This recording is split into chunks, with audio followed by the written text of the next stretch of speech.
काँग्रेसचे प्रदेशाध्यक्ष हर्षवर्धन सपकाळ उद्धव ठाकरेंची भेट घेणार। दुपारी 12:30 वाजता मातोश्रीवर ठाकरेंच्या भेटीला ते जाणार।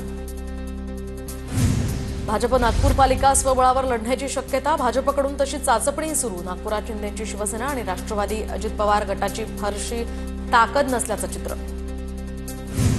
साईबाबा संस्थांवर आता पालकमंत्र्यांची प्रशासकीय समिती स्थापन। समितीला 50 लाख रुपयांपर्यंतचा खर्च करण्याचे अधिकार।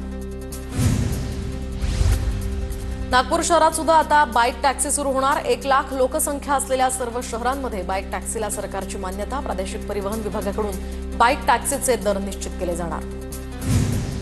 मुंबईसह ठाणे पालघर भागामध्ये आज सतर्कतेचा इशारा। संध्याकाळपर्यंत पावसाचा जोर वाढण्याची शक्यता। अमरावतीच्या धामणगाव रेल्वेतील उसळगव्हाणमध्ये मोबाईल टॉवर कोसळला। सोसाट्याच्या वाऱ्यानं शेतातील मोबाईल टॉवर कोसळल्याची घटना। टॉवर कोसळल्यामुळे शेतातील पिकांचं मोठं नुकसान।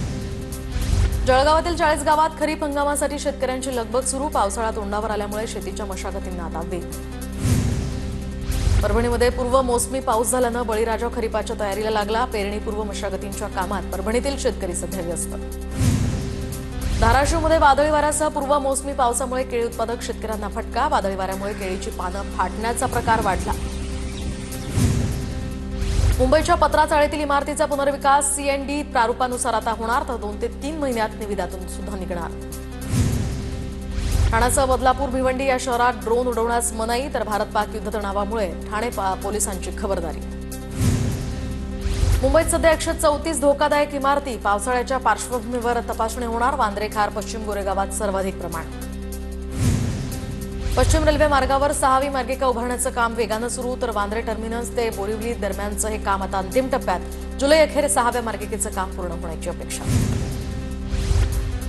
पुण्यातील मार्केटमध्ये तुर्कीच्या सफरचंदांवर पूर्णपणे बंदी। सफरचंदाचा बहिष्कार तुर्कीला महागात पडला। जवळपास 1000 कोटी रुपयांचा तुर्कीला फटका।